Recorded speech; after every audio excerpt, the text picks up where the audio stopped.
You have for lunch today there, Amala? Oh, I actually went and got Chick-Fil-A. Oh my gosh, you racist, bigot, homophobe. Wait, what do you mean? Only homophobes eat that chicken. What are you talking about? I can't believe you are willing to support this madness.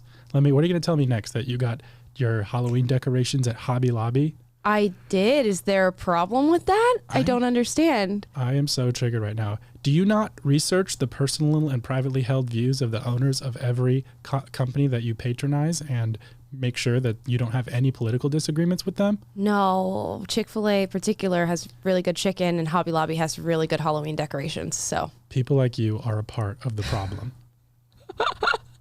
And scene. Guys, we're going to get into a story surrounding those two companies in particular off of a trending tweet that just continuously went viral today, is still on the rise. But before that, we have a check-in with the one, the only, Will Witt. Let's get into it. Okay, guys, you know him, you love him, you miss him. Will Witt is talking to us from Colorado on his book tour. And we have an exciting story because Will had a hit piece published about him. Will, has this ever happened to you before? Yes, I've had multiple hit pieces done about Will Witt, but this one is kind of, well, let's get into it and we can talk about it. Let's show it on the screen. You can show people. Yeah, I was going to ask if this one is special. This one is special. So this is in... Okay, good. This one's in the Daily Mississippian. Let's get the title here. The title is Will Witt and Others Like Him Add Nothing to This Campus. This is written by Catherine Broden. Now, let's get into the first paragraph here. Last week, I had the unfortunate experience of falling down a PragerU rabbit hole. So unfortunate. That is unfortunate. For those of you lucky enough to be ignorant of PragerU, it is a conservative media institution whose content ranges from talk radio to child's cartoons. My spiral occurred after I saw an advertisement in the library for an upcoming campus event with a conservative influencer previously unknown to me, Will Witt. Wow, Will, she didn't know you. That's all right. I am not hurt or devastated by the fact that this person did not know me. That is all right. Okay. She says several hours of doom scrolling followed. Will Witt is a run-of-the-mill conservative influencer armed with a microphone and a camera crew. He preys on unsuspecting college students, aiming to humiliate them for an audience lusting for social justice warrior gets wrecked content. He himself is not worth much discussion. I love that too. This is actually, it's pretty well written. I'm going to go ahead and say out of the gate. Grammatically, very well done. Vocabulary, very well done. But anyways, like other similar influencers, Witt shifts the factual landscape when he can't win and exemplifies the growing hypocrisy of the American right. He uses sound bites and buzzwords familiar to those of us who grew up in Fox News households to spark outrage. Nothing about him is new, nor is it honest. Wow. This person does not sound bitter at all about their conservative upbringing. Someone woke up on the wrong side of the bed this morning. I will say something honest if she would like. This article is complete garbage. We can say that. That's maybe if I'm going to start being honest, I'll say that, and that'll be my first honest thing that I've done. I don't like. Here's the thing. I don't care if people write hit piece articles on me and the things that I do. That's par for the course as what I do. But I would appreciate if she would give any sort of example. Any sort of example of something I said that is this dishonesty or something that is disproving something that I've said, but there is none of that. I mean, there is not one example of me saying something factually incorrect that is in this article at all.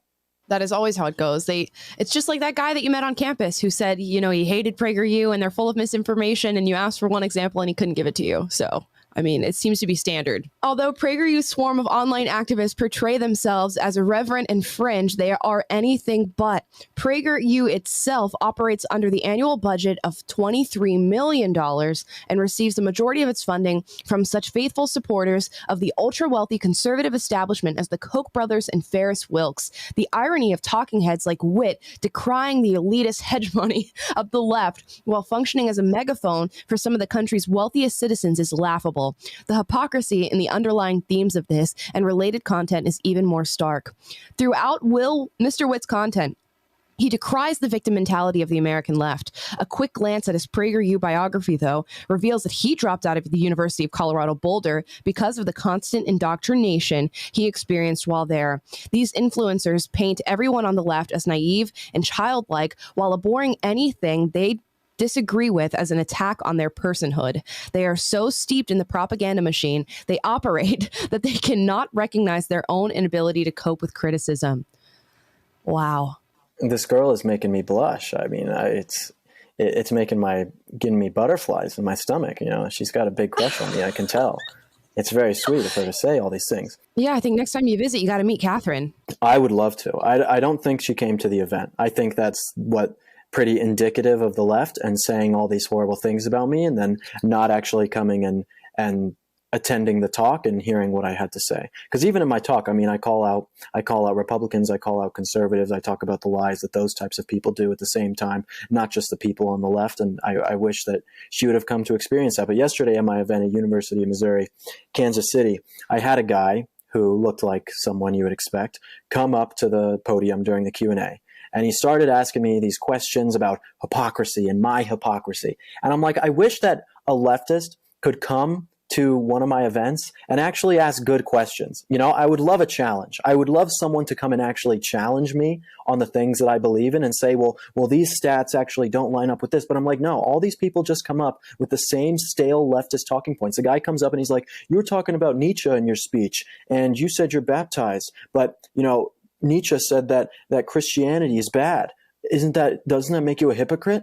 I'm like, dude, are you serious? Like, I can't read something and enjoy it unless I 100% agree with it. Are you joking? It's like Thomas, whatever. Anyway, and then he asks and he says the same thing about the Wilkes brothers. He's like, you were talking about Vox and BlackRock and them being owned, and then you're talking about, you know, but the Wilkes microphone.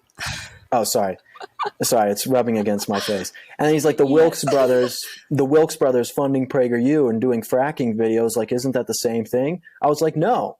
It's not the same thing because PragerU, yes, we have donors who will give us money and we will make certain videos, but we only make videos on things that we actually agree with. If a donor says, hey, we want to give you money to make a video about Thomas Jefferson or something, we'll make a video if that lines up with what we believe in. But trust me, I mean, we have people coming to us all the time with money and saying, hey, we want you to make a video about this, and we don't do it. You know, we do it because the videos that we make are about our values and the things we believe in. There's no hypocrisy there. We are pushing the values that we know are going to make America into a better country. And it really has nothing to do with the money in that sense. Sounds really dangerous and extremist to me.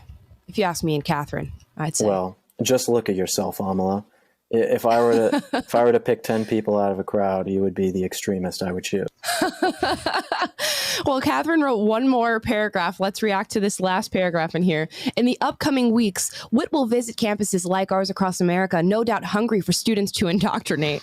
I'm sure he will engage in the same song and dance about the left's restriction of free speech and hatred of America. His ideas and words will not be his own, though. They will be values and ideals that advance the agenda of a much older, wealthier generation of conservatives. Those individuals smart enough to recognize that their message needed a new face to reach a new generation. Behind the tech-savvy and internet lingo-laden conservative influencers of today lie the same entrenched institutions they rail against. That is what is most terrifying about Will Witt. He is unaware of the master he serves. Though I may have a much smaller platform than Mr. Witt, I too have a message for my fellow students. Don't fall for it. I gotta say it's well written. That's the only thing I'm going to give Catherine. It's not even well written. No, I mean, it's a college-aged paper. I mean, it's not. I don't want to come, Amala. The only reason why I'm coming and saying that it's not well written is because you are saying that. I'm not going to come and rail on this girl's grammar. Okay, she's some college kid. Right. But I'm only now saying it because you brought that up. You know, I said that it isn't well written. Yeah, let's not give these people unfair credit. I'm not giving her any credit other than that it's grammatically correct. Obviously, all of it is BS, but it's well-written BS, which is what the left is good at. Well-written BS. That is true. I don't have a lot of thoughts on the syntax and writing style itself. I mean, there's no glaring errors or anything, so sure, we can give credit for that. But this whole thing just it's very like self-indulgent. I want to hear myself talk and take this down, take down Will Witt, and publish this. It's like a self-congratulatory tone that is directed at people who already sort of agree with her to get pat on the back. It's the same tone you see in like the Vox, New York Times, Politico, all those articles where they're basically just preaching to the choir. It's the same tone you see on like Stephen Colbert and all of his comedy. It's like, we're just here patting ourselves on the back, self-indulgently making jokes, self-indulgently writing hit pieces against the people that we all disagree with. But what we don't do is actually line out any of their positions, argue with them, argue any topics on their merits, quote anything Will Witt has ever said that we disagree with, and address those things. And if they approach this, that's why this is not in good faith. You know, if this was a good faith effort to critique Will Witt, then I think we could really it would be much more interesting to me. But that's not what this is. They didn't take any of Will's positions and say, here's the position that PragerU or Will has, here's how we disagree with it, and defining our position in good faith and then giving a good faith attempt at a rebuttal. That would be much more interesting, but unfortunately this is just a hit piece. Yeah, it is very unfortunate that she doesn't even cite not even one single thing that you've ever said or done that she disagrees with. Not a single one. This is all just slander. And I've said some pretty stupid things. I'm sure she could definitely find something. You know? I can confirm that. That's true. Yeah, no, well, yes, Amala better than anyone. I think that like this dinky college article, like we don't have to spend too much time on it because it's like, you know, whatever. It's some college paper writing a hit piece on me. But the main point that I think is important to get across with this is that all of these people who have came to my events, protesters, leftists who hate me, media personalities, people in newspapers, all these people who have come to my events, I have given them every single opportunity to ask questions, to come and speak with me, to have a dialogue with me. I've gone up to every single leftist at my events that I have found and said, hey, like, what do you think about this? I've gone up to literally all of them that I could find and said, let's talk. And none of them will have a conversation with me. They will just say things like this. They will post on social media about how terrible I am, but none of them will actually come and have a conversation with me when I come and ask them to do it. And that is incredibly showing of how these people are. That's what it is. Yeah, because they know that their arguments are not going to stand, and that's why they get extremely defensive and they try to silence you. It reminds me of when Michael Knowles was doing a YAF Q&A, and these kids are standing in the back and they put duct tape over their mouths talking about how they're silenced. And Michael's like, take the duct tape off. I will come and talk to all of you. Do you want to take the duct tape off? And they all just stand there and they keep the duct tape on their mouth. It's perfectly indicative. You are silencing yourself and you're the one who doesn't want to have the debate. It's amazing. That's right. That's exactly right. I am willing and able to debate all of you. I hope this is for anyone. Maybe you're a leftist. You can go. You guys can put the description for my book tour in the link in the comments. Come to one of my stops. Ask me a question. Okay? Ask me a question in front of everyone, and I will tackle whatever argument that you have and tell you the right answer or agree with you or whatever it is. You know, whatever. But come to one of my events and ask me a question. I am begging you to give me a challenge. Okay? Because so far, you people on the left have been very subpar and no challenge whatsoever. So please, I am challenging you to do something. Well, yeah, that's the hit piece out of the Daily Mississippian. You guys can go and look it up and read it for yourselves if you'd like, although I don't know why you would really want to do that. Will, do you have any other updates for everybody watching about your book tour or anything else going on? I miss Taylor. I miss Scott. I miss you too, buddy. Wow, you miss Taylor and Scott. Amala, I miss you. Amala, you better listen up. I miss you. I'm listening. I can't stop thinking about you. You know. Okay, good. Just making sure. But I am in Colorado right now. Have a book tour stop tonight. Headed to Utah tomorrow, and then next week got some more events. So click the link down below and check out the rest of my events. Get a ticket. It's free. You can come hear a speech from me. There's a Q&A. You can come and get a book signed. You can buy a book at all these events as well, and I'll sign it and take pictures. All that. They're phenomenal events. I've been having a great time on my tour. I'm exhausted. I'm running on like 3 hours of sleep every single night, but it's worth it. I love what I'm doing, and so happy for all of you guys who have come out to some of my events. I've met so many people. I'll say this. I've met so many people on my tour who come and say like how much they love the show. It's amazing. It's amazing. Like I'll have a girl. Oh man, what was this girl's name? I forget her name. This was in Mississippi. And she came up to me just talking about, she's like, "Hey, I loved your speech, but I've heard you say a lot of those things before." I was like, "What do you mean?" She's like, well, I watch the show every single day. I was like, "Oh, all right, fine. Well, then you understand my takes on all these things." But it's nice to have people come up and say, yeah, they watched the show and then also came to the events. Yeah, it is awesome when you meet people and they're like, "Oh, well, you're not on the show today," and all this stuff. It's so cool. It's so weird, but it's so cool. I'm not used to it yet, but you'll get used to it. You'll get used to it. Yeah, guys, that totally happens to me all the time. It actually does happen to you, Taylor. So stop. One time. It has happened to you. Anyways, Amala, Will. Wait, Amala. What? Do you miss me? I do miss you, Will. I do miss you. Oh, It is difficult. It is difficult doing the show without the gang together. So yes, for the record, everybody, I do miss Will Witt. How's that? That's all. Please, are you guys getting this? Are you recording this? Please, I would like that as a sound clip to post on my social media later. I'm shedding a tear over here. This is so sweet. Taylor's crying. Anyways, guys, I'll be back soon, everyone. Yes, he will be back soon, and we'll try to get him on the show as much as we possibly can while he's out on tour. Go see Will while he's out on his book tour. He's coming to a campus or a city near you, and at the very least, if you can't go meet him, buy his book, How to Win Friends and Influence Enemies. And yeah, Will, thank you for being on this early in the morning. Well, I guess it's not early for you. Yeah, thanks for coming on my show, guys. I appreciate it. You're welcome for coming to the studio early to record this. Yeah, we did come early to film this with you, so. And Amala's been running on 3 hours of sleep too, but that's from partying all night, painting the streets It was of LA a birthday red. party. It was a birthday party, guys. Come on. Is that what they're calling it these days? It is justified. If it's a birthday party, it is very justified. That's what they call going to the trap house these days, a birthday party. Oh my goodness. Jail. Straight to jail. Anyways, bye, Will. Bye, guys. Oh goodness. So much ammunition for the Wamala shippers on this. I can't wait to see the fan cams that come out of that one. Oh, there's going to be a lot coming out of that Sparks now. were a-flying.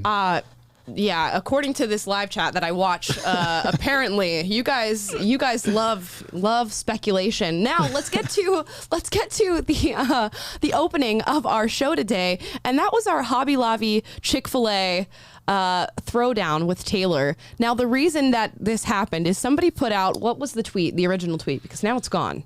I linked to a new one that's basically the same thing. Here, I'll pull it up. It's like this Chip Franklin one. Okay, I've got it. Someone basically issued a challenge. Name a company that you will never support, and just generically. And then, of course, Twitter took that and just went nuts. And before you know it, Hobby Lobby and Chick-fil-A were trending because Twitter's full of raging leftists who hate Hobby Lobby and Chick-fil-A. Right. So, to the best of my recollection, now correct me if I'm wrong, I know with Chick-fil-A, obviously it was the CEO of Chick-fil-A did not support gay marriage, and that was super controversial for Chick-fil-A. It sort of painted the entire company, every single franchise restaurant, as homophobic chicken joints. Are we going to boycott 2012 Barack Obama? I was Clinton just about to say that. I was like, are you guys going to go back and boycott Obama? Because he was anti-gay marriage too. But he did a little flip-flop on that one. As soon as an election came along.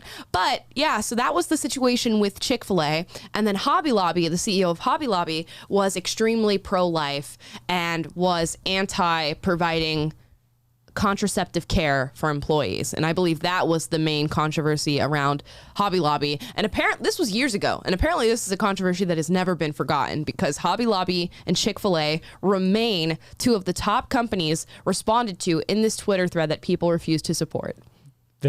Those privately held views of those company owners are still harming people to this day, years later, after they've made their donations to whatever organizations of the causes that they privately personally support. Right. They're still causing active harm, so much so that we need to talk about it in 2021 and make it the number 3 trending topic on Twitter because everyone needs to know that these bigots exist. Yeah, I haven't heard of a single thing that Chick-fil-A or Hobby Lobby has done to actually tangibly affect people when it comes to these issues whatsoever. But you guys can go ahead and boycott them. I mean, more Chick-fil-A for us, but you're not boycotting them because Chick-fil-A has some of the highest sales in America as a fast food chain. So you guys are, honestly, Taylor sent me this this morning saying, like, look at all the people who are putting Chick-fil-A and Hobby Lobby. And I responded, half of these people are probably tweeting Chick-fil-A while sitting in the Chick-fil-A line for breakfast, because I know that they are. I know that they still eat at Chick-fil-A. This is lies. Bald-faced lies. And I mean, honestly, it's not like gay people aren't welcome in Chick-fil-A. They're more than happy to serve anybody that comes through their doors. It's not like you walk in Hobby Lobby and it's like only straight marriage, like that decor everywhere. It's like, right. You know.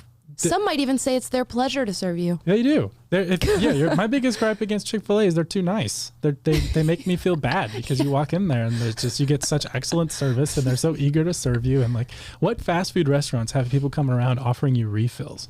Like, it's just it is a masterclass in amazing service. You just feel so good, but you almost feel guilty leaving it because you're like, wow, those people are just too nice to me. Right. Have you ever seen those Twitter threads where it's like somebody tweets out a video and it's like the Chick-fil-A guy ran my food out to my car while it was raining with no umbrella, and then people are responding like, the Chick-fil-A guy gave my grandmother CPR. Exactly. The Chick-fil-A guy saved my cat from a tree. That's like how I know Norris Chick-fil-A. Jokes, but like Chick-fil-A. Right, like, you know, right. That's how I know Chick-fil-A, but apparently it's homophobic chicken. Now, some of the other responses are, of course, Fox, OANN, Newsmax. That's typical. Of course, people on the left are not going to support them. My Pillow got quite a few responses, as did AT&T and Home Depot. Now, the Home Depot thing... is that with the whole Ben Shapiro buying the piece of wood from Home Depot thing? No, I think that was just a self-owned moment or whatever. But no, I think the Home Depot, they just also have a conservative ownership. But here's the deal with all of these things. Like, there's a huge asymmetry here when you think about it. Like, there are so many companies that have woke boards, woke leadership who are openly doing political activism on behalf of causes that they believe in, and they're woke causes, and they often like, there are companies like Coca-Cola came out, and Delta whenever the abortion bill was passed in Georgia, or the quote unquote voter suppression bill, and they came out and are doing political activism. Hobby Lobby and Chick-fil-A are not engaging in open, brazen political activism. Right. They're not using their corporate platform to push their ideas on you. Yep. They're just making you a chicken sandwich and doing a great job, and then they happen to have private, views that are pretty much private. Yeah, that were private and then became public. Yeah, that you had to research to figure out. Yep. And like, I don't want to know what my barista's politics are. I just want a good cup of coffee. Yeah. So as long as you don't push your views on me, I'm happy to patronize you without having to Google, what the owners think about certain causes. Like, there's enough neutral ground for us to just conduct commerce in America. There used to be, but now I don't know what it is about the vitriol of the leftist ideology that just is like, no, if we know you're conservative Christian, so we're going to go look back at every donation you've ever made and pick apart every little thing you've ever done and try to find some reason to be offended by it. And then it's the fact that they haven't made any public statements about any of this stuff in years, and yet today it's such a big deal that it trends number 3 on Twitter. Because they hold grudges, and it's crazy how long they hold them for. I mean, and this sort of indoctrination that you're dealing with from Chick-fil-A and Hobby Lobby is just their CEOs having their own private views, as Taylor said. Not even anything public. It's not like they run campaigns at their stores for this sort of stuff. It's not like Chick-fil-A puts out an anti-gay marriage sandwich on Pride Month. Meanwhile, as conservatives, we get to deal with trans burritos at Chick-fil-A, Chipotle. Yep. And Pride Month at Target. I don't know.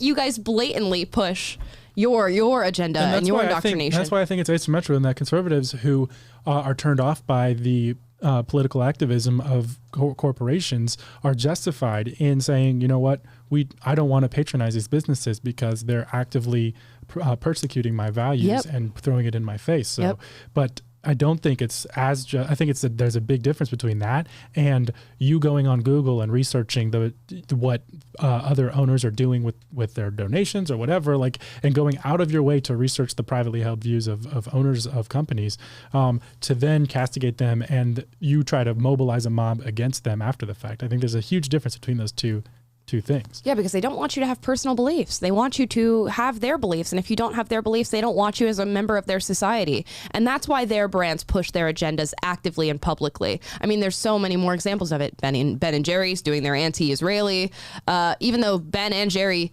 are Jewish, but they sold their company. So now their company is just a franchise of the left. Same thing with Nike. Wait, so are Ben and Jerry libs though? They have to be, right? I think they are leftists or liberals in some sense, but they sold their company to Unilever. So it really doesn't matter where they lie, because now Ben and Jerry, which I believe, yeah, they're both Jewish. Now their company functions as anti-Israeli I know, propaganda. They made a monster and it ate them or something. Right. That's exactly what happened. And Nike's doing the same. They're now starting to refuse to sell Nike in Israel to Israelis. So yeah, I saw that today. I think that might have been like a profit thing where they're closing the third-party stores and only their direct franchises. So maybe not a statement. Greedy capitalists, but who knows? Right? Who knows? None of this would surprise me anymore. No, it doesn't. Not a single thing surprises me anymore. Now, let's get into some discussions that we should be having. Now, there was an article put out in unheard.com by Ayaan Hirsi Ali. And if you don't know who Ayaan Hirsi Ali is, go ahead and look her up, purchase her books, listen to her videos. She does have videos with PragerU. She became famous, really, at least in the American scope of things, for speaking out against Islam, fundamental Islam and jihadist Islam, and talking about how the religion truly needs reform. She's written a couple of books about it. And as you can imagine, it's a very dangerous space to be in as a woman coming out against Islam, who was formerly part of the religion. But now, this article today is not about Islam. It's about critical race theory. Here's the title: Critical Race Theory's New Disguise, a rebranded campaign for equity is just as divisive, by Ayaan Hirsi Ali. So let's start reading this and then let's give some commentary and get into it. The big boogeyman on the right, and I don't even want to call it a big boogeyman because that sounds like a propagandized term. What we're talking about a lot on the right is CRT and the infiltration of this theory. Now, she starts the article by saying, does critical race theory, CRT, really exist? Not according to Ralph Northam, the governor of Virginia. CRT, he recently told the New York Times, is a dog whistle that the Republicans are using to frighten people. What I'm interested in is equity. Now, we've gone down this rabbit hole for so long with critical race theory, and it's seemingly a rabbit hole that never ends. Well, that's not critical race theory. That's not what I said. And that's not what we're pushing. We're pushing diversity and equity and inclusion. DEI. So let's get into not CRT, but DEI. So now when you see all these different curriculums coming out of schools, you'll see the words diversity, equity, and inclusion with the abbreviation DEI. This is seemingly just a repainting of critical race theory. And here's what Ayaan says. Part of its purpose appears to be to sow confusion among opponents of CRT. It has certainly riled the Conservative Heritage Foundation. In its recent guide on how to identify critical race theory, it warns of a new tactic deployed by the movement's defenders. They now deny that the curricula and training programs in question form part of CRT, insisting that the diversity, equity, and inclusion programs of trainers such as Ibram X. Kendi and Robin DiAngelo are distinct from the academic work of professors such as Derek Bell, Kimberly Crenshaw, and CRT architects. So again, it's just a mission to run away from your agenda and try to repaint it as something else so that people can't catch the little white rabbit that keeps running around the track. Yeah, and what Ayaan is doing with this article is basically calling out the fact that anytime you hear the words diversity, equity, inclusion, and you hear that in trainings at your corporate workplace, you hear it in schools, that is basically effectively the same thing as critical race theory. Yes. And we've spent a lot of time dissecting what that means. We have a great video by James Lindsay on what critical race theory is.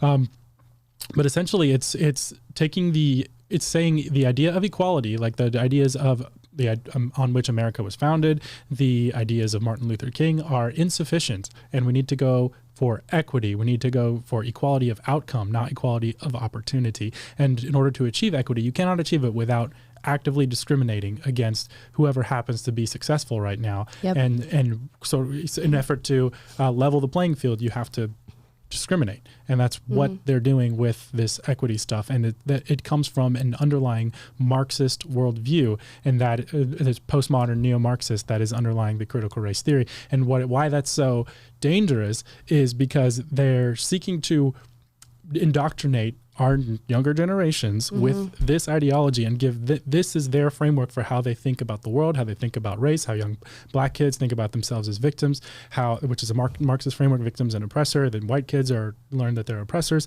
and they're indoctrinating an entire generation to think in these terms instead of the terms of the values on which America was founded. And that is what's so dangerous about this. Yeah, let's break down the term equity, because I think it can be confusing. It was confusing for me when I was first introduced to it, although I was introduced to it when working for the left. So there's a big difference between equality and equity. Now, equity, let's just give an example here. Say you have a man who's 6 foot tall and you have a man who's 3 foot tall. The man who's 3 foot tall feels really bad about not being 6 foot tall because he can't see over a wall. And instead of, giving the 3 foot tall man a step ladder and allowing him to see through the wall, what they do actually is cut off the 6 foot man at 3 feet and make him 3 feet. And then they go, okay, well, look, now you're the same height. That's equity. And when it comes to students' programs, what they'll do is they'll get into schools where maybe white kids are performing a little bit better than black kids or Hispanic kids or Indian kids or whatever. It doesn't matter. And instead of saying, you know what, let's put in resources and things to make sure that the black kids are doing better, what they're going to do is actually hold back those programs from the white kids so that everybody's just equally poor in education. Everybody's just doing the same.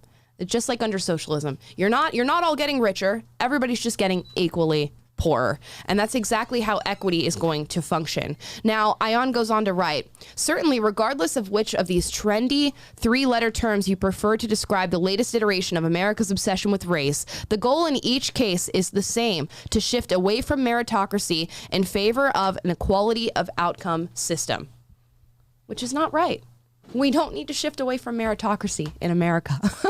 We need to shift further towards meritocracy in America. And certainly equality of outcome is inachievable without extreme big government and government regulation. And I don't know why that doesn't seem to click for people. Yeah, if I want, which one is a way to hold people back, to tell people that you can do anything you want to do, if you take responsibility for yourself, if you don't make excuses, if you pull yourself up by your bootstraps, if you work hard, etc. Or is it that the system is completely rigged against you because of the color of your skin, and there's inescapable, invisible forces that are holding you back? Which one is going to create better individuals in a better society? That's going, and look, there are injustices in the world, life in the, regardless of your skin color, there is an uphill battle for a lot of people. Not everyone's dealt the same hand. But the question at the end of the day is how do you improve your own life? How do you improve your family? How do you improve your community and your country? And what is the best chart to do that? And regardless of the hand you're dealt, the taking responsibility and not making excuses and building a better world and doing everything you can to be productive and making much of yourself is the answer. So, right. This whole system of thinking is it disincentivizes people from taking responsibility for themselves and teaches them to just blame other and become embittered at the world, embittered at the country, embittered at people of other races, and it breeds division. I would love to see one example of a company or school that has gone all in with diversity, equity, inclusion, critical race theory type of training, where people are more understanding of one another and are more that are happy and successful and not bitter, and I would love to see it, but that is not what we're seeing. Look at society today. Look at the type of conversations that dominate the airwaves. We're as polarized and as angry, and that this ideology is making people angry, victims, and hateful of America, hateful of our history, hateful of our founders, and it's not productive. Yeah, and we're about to get into a segment where we go over a video that was shocking even for me to see. And we have a special guest to go over that with us. But right before we get into that, I just want to go into one more part of this article that Ayaan Hirsi Ali focuses on, and it's affirmative action. And she talks about how affirmative action policies have been obviously set in place here in America and what the result of that has been. So let's look at this paragraph before we move on.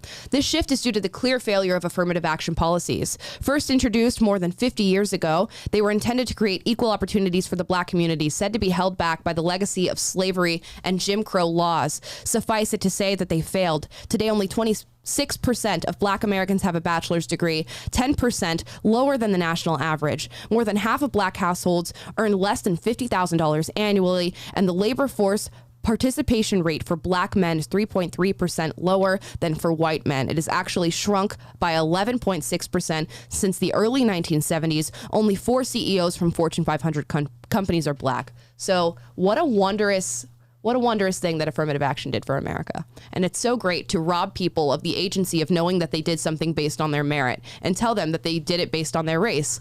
I met a guy the other day. I tweeted out, it's been a hobby of mine to try to red pill men at bars.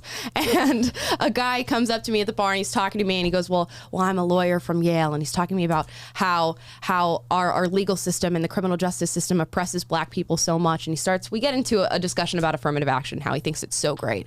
And then I go, okay, well, why did you get into Yale? Did you get into Yale because you're Black, or did you get into Yale based on your merit? And he said, I don't know.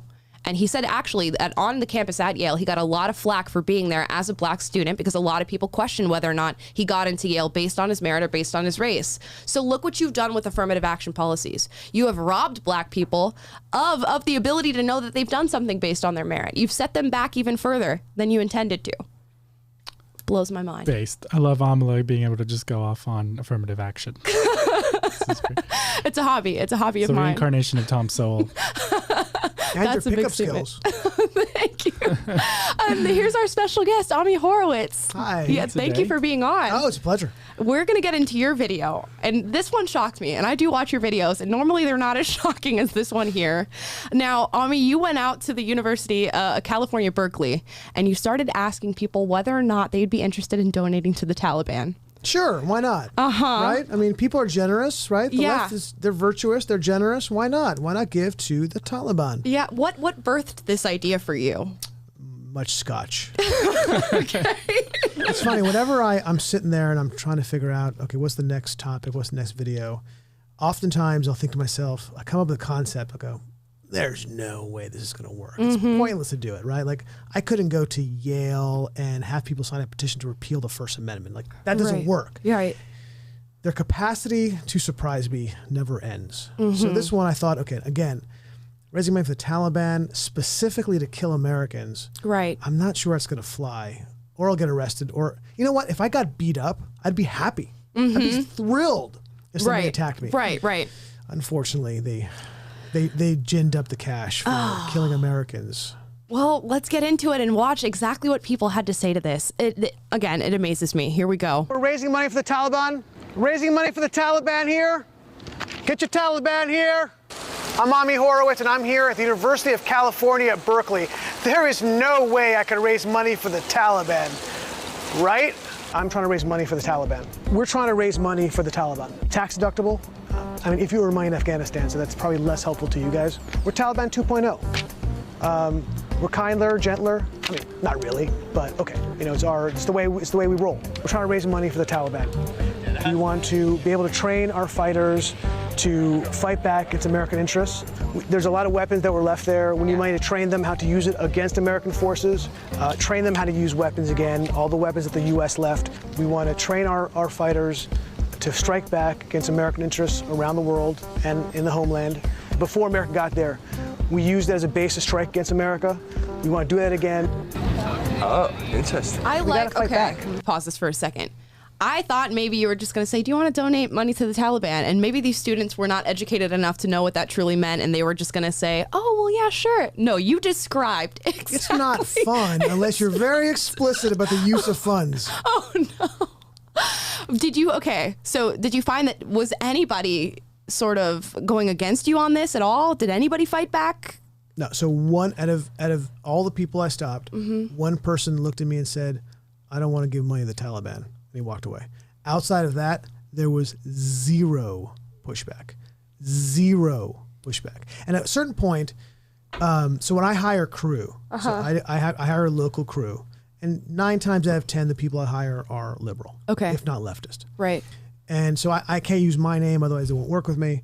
And so this guy was typical of that. And we started filming, and about, I don't know, a third of the way through, he sends me a text. He goes, can you stop for a second? Can we move over? It's all hidden camera stuff. And can I talk to you? I go, yeah, sure, what's up? So I walk up to him and said, what's going down? He goes, I don't understand what's happening. I go, what do you mean? He goes, I mean, I'm watching this, but they can't understand what you're saying. I go, how more explicit can I be? He goes, Right. I don't think you can, but it just doesn't make any sense. He couldn't fathom what he was seeing in real time because it is insane. It is absolutely insane. Look, all these videos they're cute and they're funny and they're shocking, but at the end of the day, they're exposing something, a raw nerve that's important to point out, which is, at the end of the day, what does the left hate? They hate this country. They hate it to its bone. And therefore, they're willing to go as far as it takes, including killing Americans and creating a new 9/11 to teach this country a lesson. That's how far they'll go. Yeah, how are you doing mentally now that you see this horrible, this horrible stuff being played out right in front of your eyes? I mean, at this point, I'm numb to this particular video because I've seen it so many times in editing. But when I'm done shooting, it requires more copious amounts of scotch. Okay, fair enough. Well, you guys get some scotch on deck. We're going to keep watching, and it does get worse. I promise you that. I know. You know, and America's destroying the world, and we want to secure it for a strike against the American homeland. I understand. So we want to be able to create a bulwark against America in Afghanistan, to fund and help its enemies around the world strike back against American interests, both abroad and in the homeland. Okay, that sounds great. I don't know if you know much about American imperialism. Oh yes, yeah. So you know how damaging the U.S. is. Definitely. Appreciate what you're doing here. Create a safe haven for America's enemies, as a safe haven for people who want to strike against American interests around the world. We want to strike the U.S., both abroad and in the homeland, to teach them a lesson. Life means nothing to them. Yeah. And America needs to be brought to heel. Very true. What you're talking about is really important, and I agree with you fully. And it's time to make them feel the pain. You know what I'm saying? I would work for you. That is really generous. They need to finally pay the... I would work for you. Every time I see that, I can't stop laughing. I would work for you. I'm trying. I don't know whether to laugh or cry. Yeah, it makes you laugh, but in my heart. Go for some scotch. Yeah. That is. Do you understand why I self-medicate? Do you understand why that's important to me? Completely. I think you've seen the deepest depths of human insanity through these videos. I want to believe that it's just like this psychological thing where you've got a camera on and someone's just kind of like leading you on and you're just going along with it because you don't know what's going on. But they're literally like processing what you're saying and saying, I would work for you. Right. Or I will give you money to support this cause. Like that. This isn't. And you have to think, like, are they hearing this type of stuff from their professor? I mean, this is UC Berkeley, so if you're going to hear... No, that's exactly where it comes from. It's garbage in, garbage out. Yeah. The professors have been, since I've been in school, when you were in school, professors have been preaching their hatred, the vitriol against America for generations. Right. This is the net result. Because the way they're processing is, well, if America is evil... then why not go to the next level and fight against evil? I mean, we're virtuous people. We have to fight against the evil, and I'm presenting them with the opportunity, so they're taking it. That's really what it comes down to. Do you think any of this goes along with the disconnect of their age and being sort of removed from 9/11 and the Taliban in some way, or do you think they're just fully cognizant? No, fully cognizant. I mean, because nothing to do with 9/11. Oh my gosh. I think that it is. Youth plays a part in it in the sense that, when you're young, you're full of piss and vinegar. You want to take action, and I'm giving the opportunity to take action, but it's no connection to 9/11. If they lived through 9/11, they would have been cheering it. Gosh. If not publicly, certainly privately. I'm just trying to find some loophole to where this is not as horrible as it sounds. The one criticism I get, people say to me, well, you're leading them down a path. That's true, but so what? I'm not making them drink the water. Right. They're just lapping it up. Yeah. But of course, I'm making them feel comfortable with me, making believe who I am. Just as the Taliban to would. draw, because that's what you have to draw it out of them. Right. And that's the secret of what we do. You have to be able to make them feel comfortable, draw it out, and so what? There's nothing you can say. There's no path you could lead me down to say something I don't believe in. Right. At the end of the day, right? Right. Yeah, well, now with young people, it's very easy to do screw that. off. Kick rocks, kid. Okay, let's finish this up. Oh, goodness. The price, and we want to exact that toll. Basically, we want to create a safe space for enemies of the United States. You know what I'm saying? 9/11 was a lesson, but they didn't learn their lesson from 9/11. We want to do that again like we did it in 2001. $5. $5? Okay, that would be great. $5? Yeah. $5 if you could do that, it'd be great. Sure, I'll do this. Yeah, $5. Like 10? I don't know, maybe $10? $10? $15. Maybe like $15? $50. $50? Oh, dude. Come over here, buddy. Come over here, my brother. Do you know how many people we can train? How many Taliban fighters we can train on that? Donation-wise? Yeah, if you could. You know, $50, you know, just donate. I'm a student, right? That is really generous. That's a lot of beer money. No, I mean, I'm not worried about that. It's more of just, you know, what I can give, obviously. You're a prince. You're a prince, man. Thank you. But Bless you, man. Take care, buddy. Make the Taliban great again. Thanks, guys. I appreciate it. You too. I'm back. Raising money for the Taliban is no bueno. Raising money for me is very bueno. So if you want to see more of these videos, feel free to go to amihorowitz.com and donate. So what's interesting is, I don't know. Actually, I don't know. I watch it again. I don't know what to make of it. The words escape me. I make my living on words. Sure, and the words escape me sometimes. It happens to me sometimes, and I think this video is one of those times. I honestly don't have commentary other than this is disgraceful, and I just can't fathom. I mean, how was I not arrested? I know. Like, how are these not going to go to the campus police and saying a man is trying to raise money for a terrorist organization to kill Americans?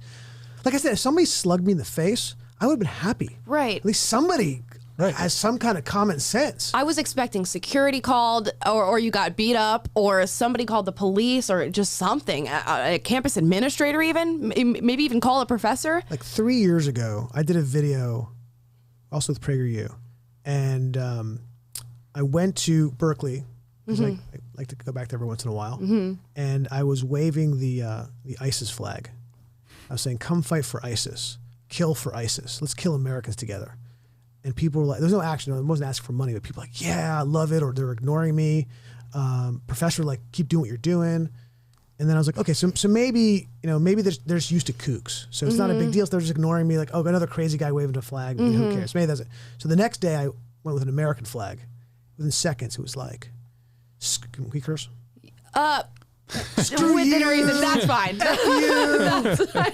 You piece of crap. I mean, like, the vitriol was flying within seconds. And once that American flag came out, the ISIS flag, no problemo. But again, it makes some sense when you understand what the motivation is. The motivation is, okay, so people ask me all the time, why do the left, right, why do they align with Islamic radicals? How does that make any sense, right? Because if you look at it from the outside, the left believes in human rights and human dignity and women's rights and gay rights and so forth and so on.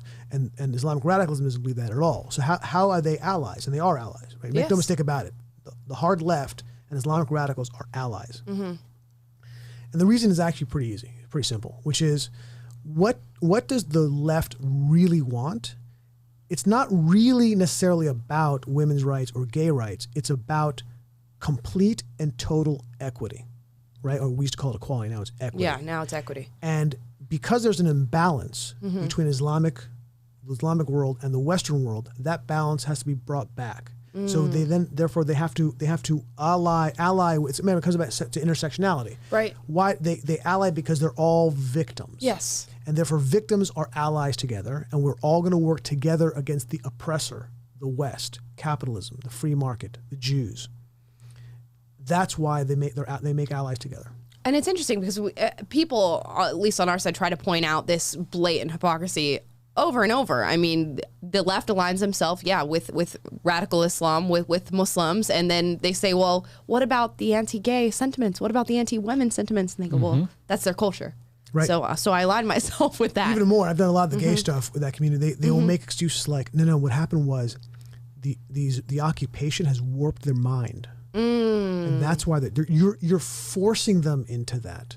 It's incredible. Gosh. Okay, so do you let these people in on the fact that this is a video for, amihorowitz.com after you talk to them? You just let them go about their day? Logistically, it's difficult because once you do that once, right, you're done for. They're going to just say, hey, don't talk to this guy. Right. Once in a while I'll do it, and the videos are, when I am able to do it, the videos come out great. They're really like, you see their mind being blown. Gosh. But you can't do it very often because the jig will be up. So how much money did you raise for the Taliban on Berkeley? Several $100s in 2 hours. It's amazing. I'm trying to think of, like, any cause that I would pony up $50 for. If It's a lot of money for a cause. I mean, if It's a lot of someone's money for stopping me, now. like I just already have an aversion to like being solicited while I'm walking in a public place. So that already is kind of just like a turnoff. And so if you're gonna overcome that and have me donate $50 right there on the spot, then you're in big time. Yes, I mean I don't know unless they're making Hassan Piker type of money and just have it ready to But dish you know out. they're not. That's how much they hate America. Who's Hassan Piker? He's a socialist Twitch streamer that makes $200,000 a month. So he goes online every day Video to talk games? to tens of thousands of people on Twitch, like Talks 50,000 politics. people, about how terrible capitalism is. And there was a Twitch leak yesterday that revealed that he makes $210,000 a month. And has a $3 million mansion in West Dude, Hollywood. left doesn't pay. It really does. It really does. What did you do? Weren't you on the left? I was on You're the left. a fool. I know. I should have stayed. I should have stuck to She's my still guns. waiting for that oil billionaire money. Yeah, I I guess, know. Oh gosh, Ferris Wilkes, where are you? I want to know, where's my white privilege money? Where's that? I'm 50% white. Where's my 50% white privilege money? I don't know. You know? No, one side of you is victimizing the other side. Ami, do you have hope?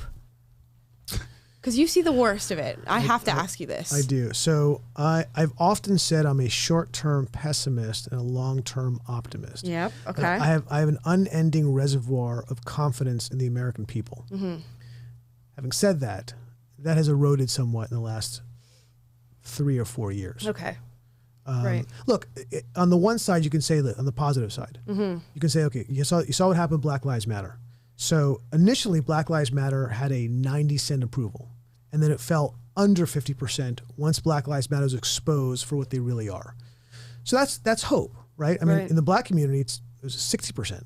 So it went down from almost 100%. So no, I think that ultimately that when we, and this is why PragerU is so important, is when you actually are able to expose them to reality, to facts, they will believe it, they will process it, and they'll say, oh, that's not good. And that's the goal of what you and I do, what we all do, is to try to, and the challenge to get in front of those people, right? I mean, look, preaching to the choir is important. Like Dennis says, got to sing along with the same hymn book. Sure. But what's the game plan? The game plan is trying to get this in front of people who we can act, whose minds we could change. Right. And the truth, I have found in the years I've been doing this, you absolutely change minds when you get people in front of you. Yeah. I mean, that you and Will both are the leaders of the man on the street movement for trying to change minds right then and there. And I can't imagine the toll that it takes on you mentally.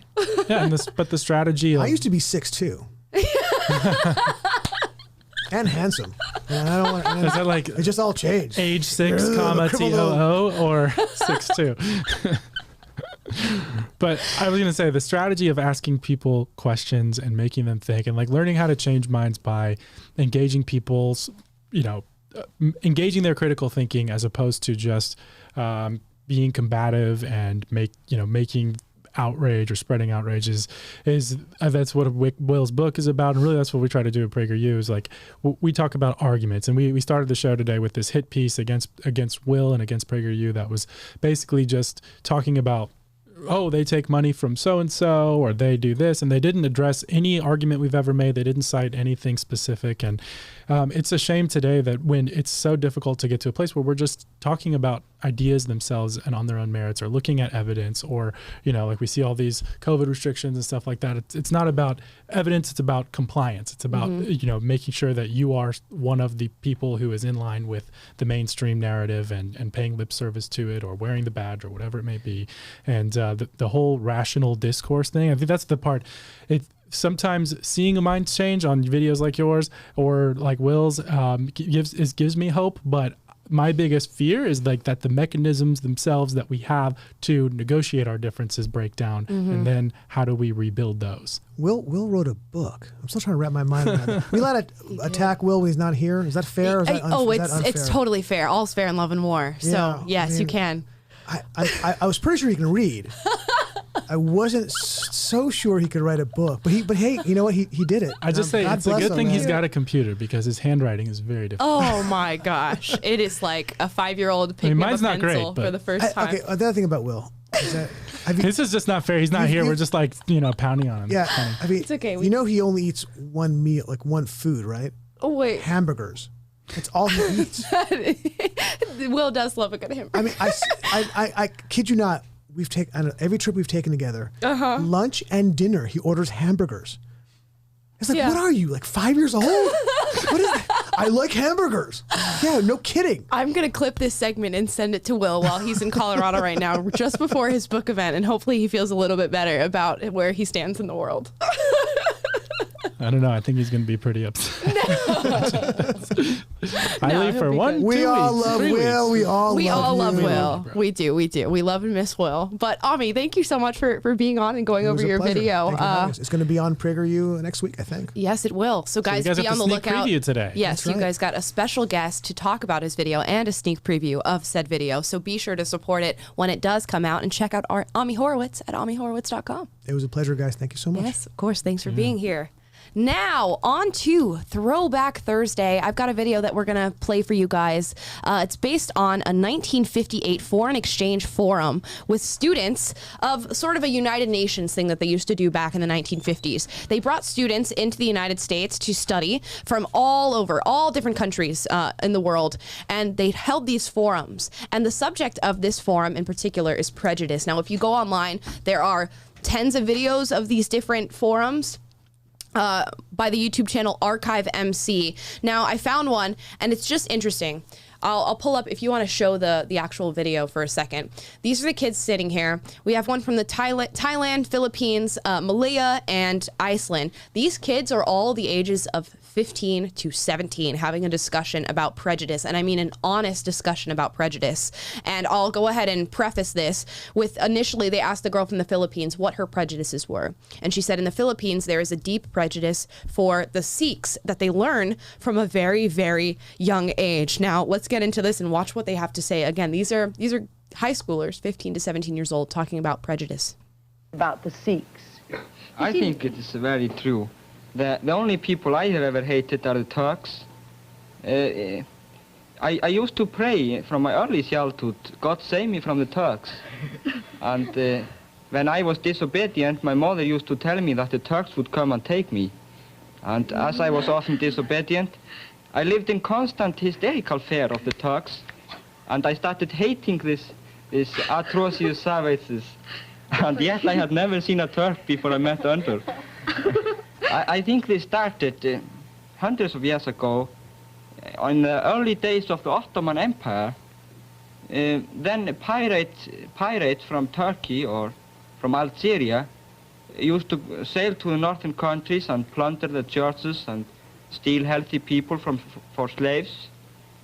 And since then, the word Turk has the meaning of something which is aggressive and warlike. You know, since we've got a Turk right here in the studio, I think we probably ought to produce him. And you can't produce a Turk in 1958 without a Greek. So I'm wondering, Patsy, would you and Swan cede your places to Önder Güler from Turkey? I want to go ahead and pause really quickly. Look at how honest this discussion is so far. And these are people who are perfectly friendly, talking about a subject matter that is very uncomfortable to talk about, and that is prejudice against people based on their nationality and their ethnicity. And them talking about this, again, these are young people, 15 to 17 years old. Can you imagine people 15 to 17 having this discussion today?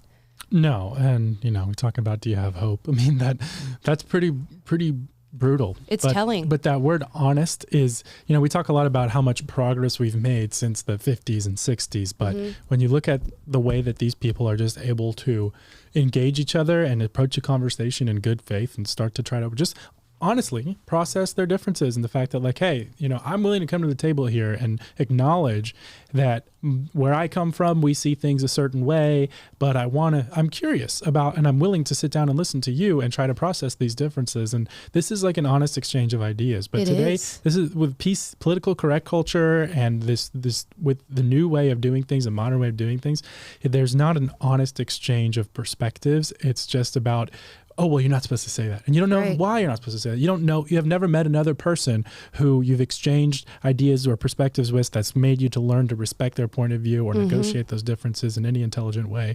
You just know that, oh, this is PC, so we can't go there, and I better police other people not to, and you don't want to, and it's a cheap version of actual quote unquote diversity. Yeah, and then once we actually have these discussions, it's when the prejudices break down. He says that he had prejudice against Turks since he was a baby because of the different phrases that people had used. If he didn't behave himself at home, his mother would say that, oh, the Turks are going to come for you. He even said, in the presence of somebody who is from Turkey, that he viewed them as aggressive savages.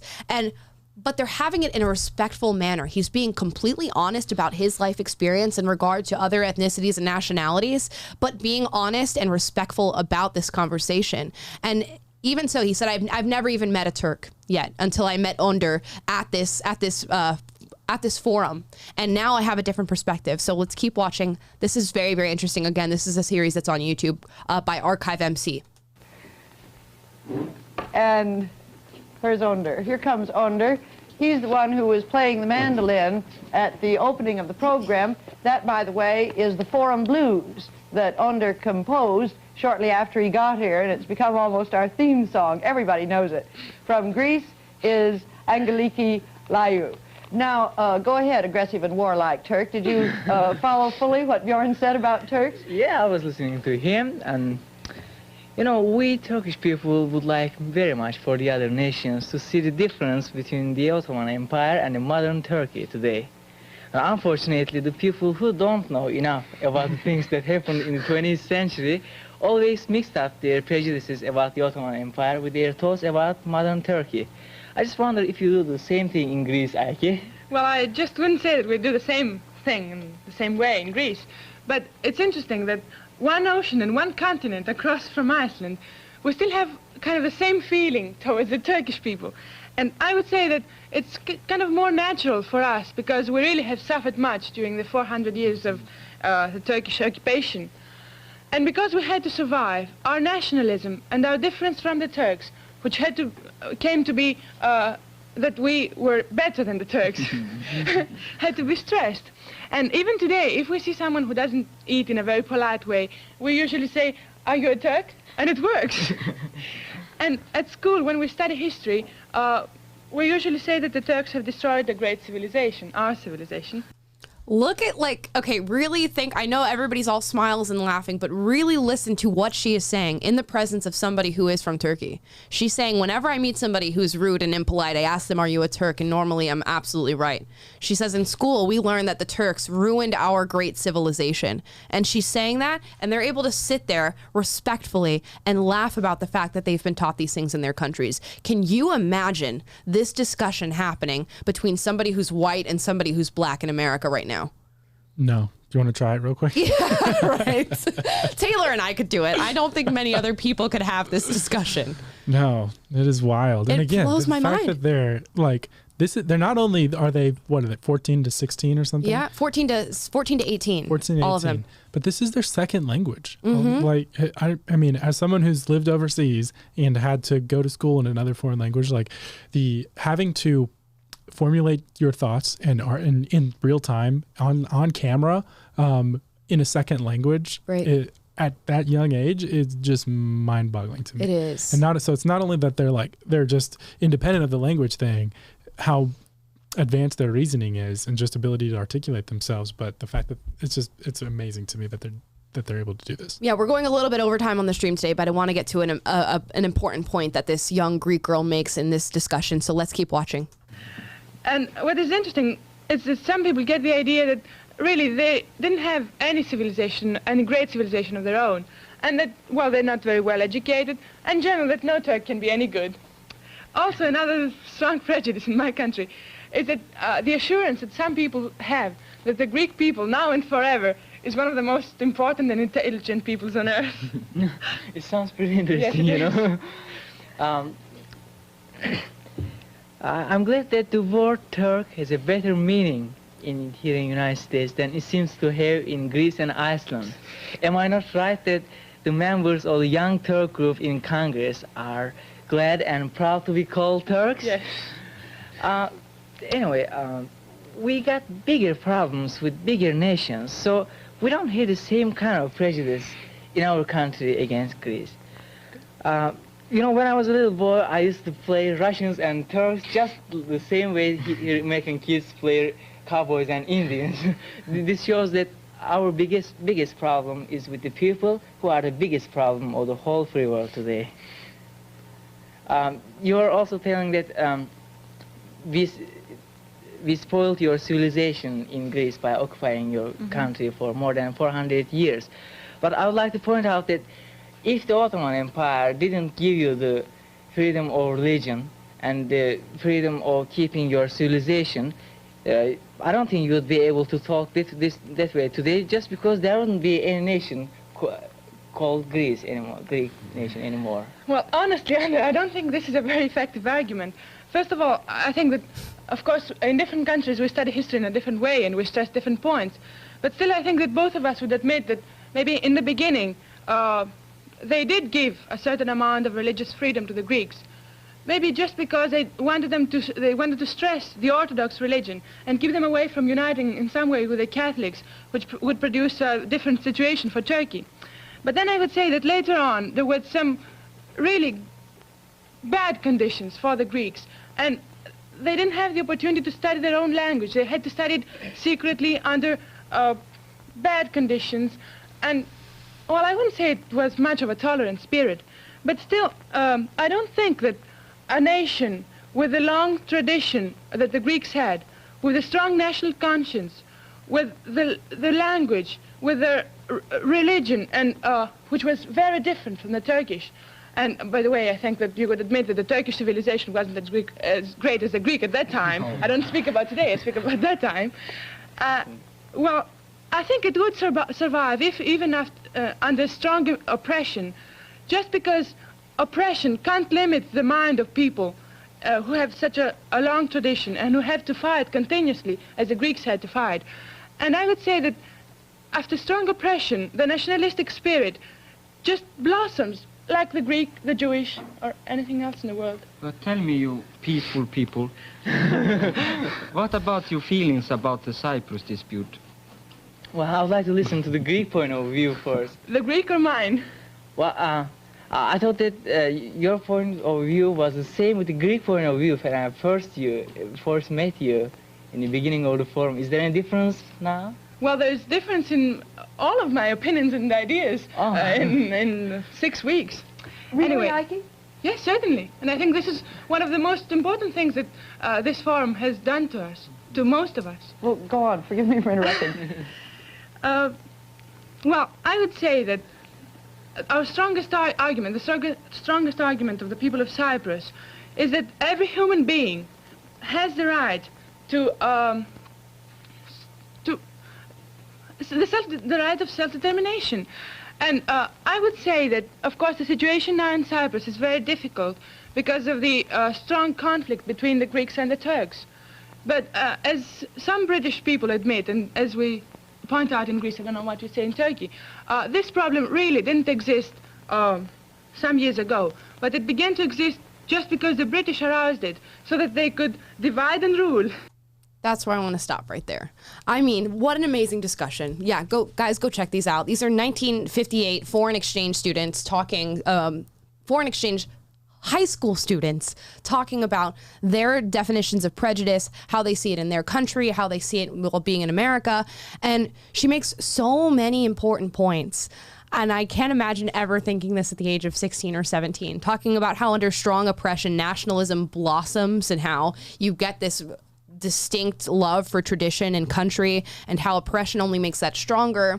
And then she talks about the divide that they feel between Greeks and Turks, and how if you really go from the micro level of looking at the divide to the macro, you'll see that there's somebody else controlling that. And she blames the British for that and says that the British created this divide between Greeks and Turks as a means of dividing up the people so that they could conquer the land. And is that not what we're seeing right now in America? This massive divide between all of us based on race, gender, sexuality, all that fun stuff, so that these corporations and elites can divide and conquer, divide and rule. It's same old pattern, right. Same old thing. Right. Present in the 1950s, present now. What do you think has changed?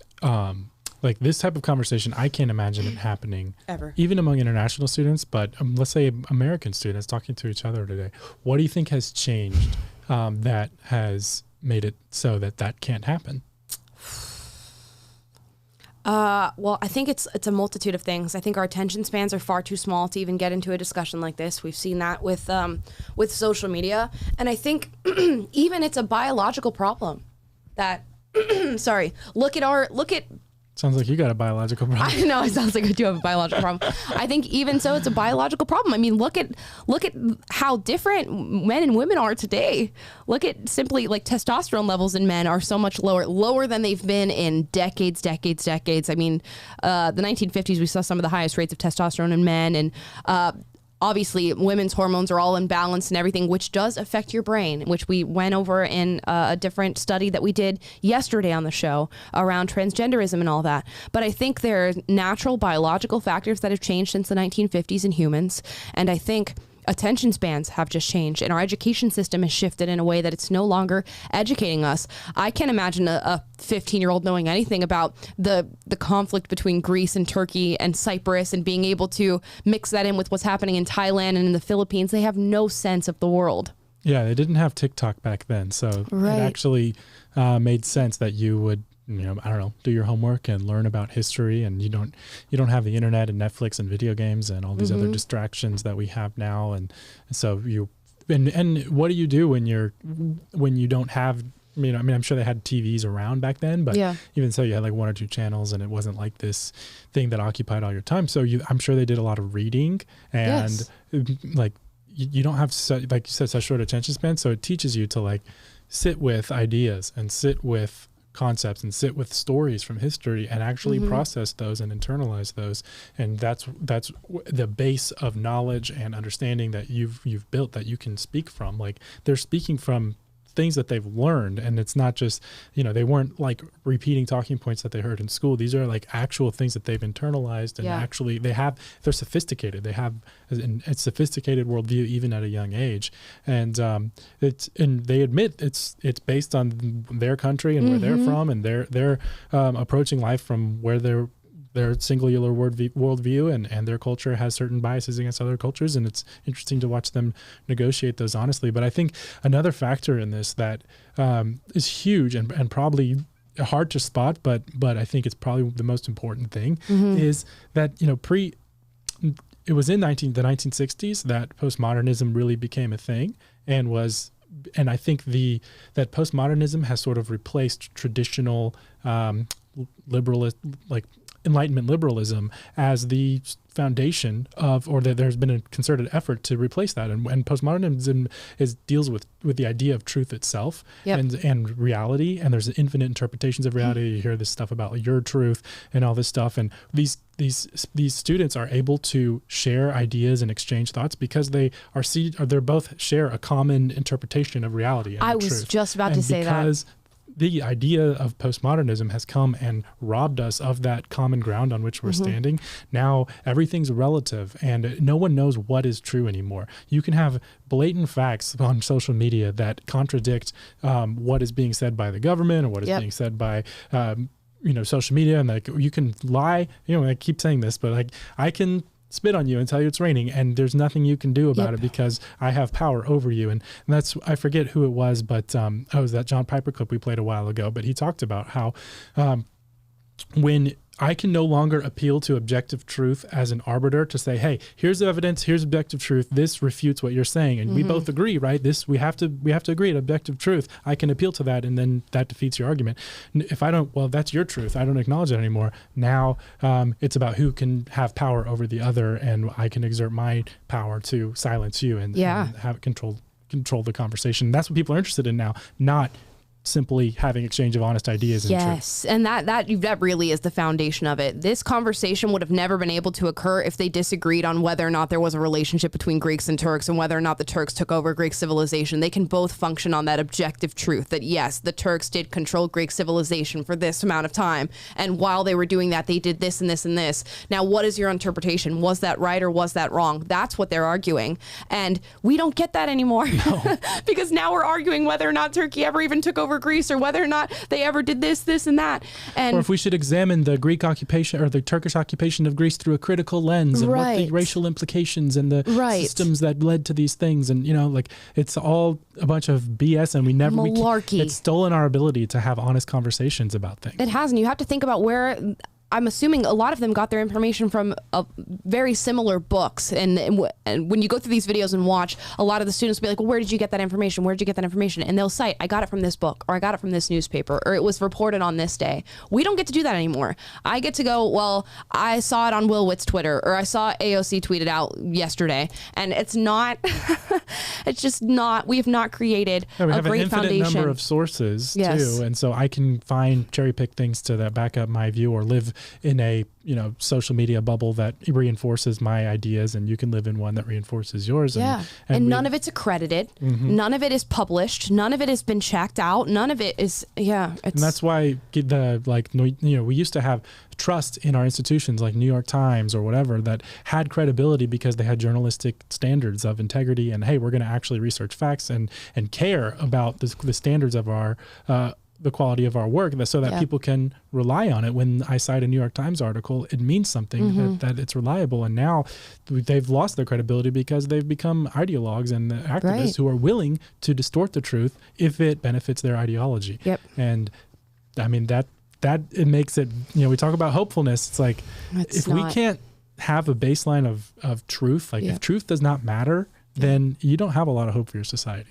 So make truth matter again. Make truth matter again. Make truth great again. Guys, go and watch these videos again by Archive MC. There is a bunch of them. I've been watching them. I've been watching so many of them because they're just so interesting, and it's so nice to see real, true, honest, respectful discussion and civil discourse happening right in front of my eyes, which is so rare these days.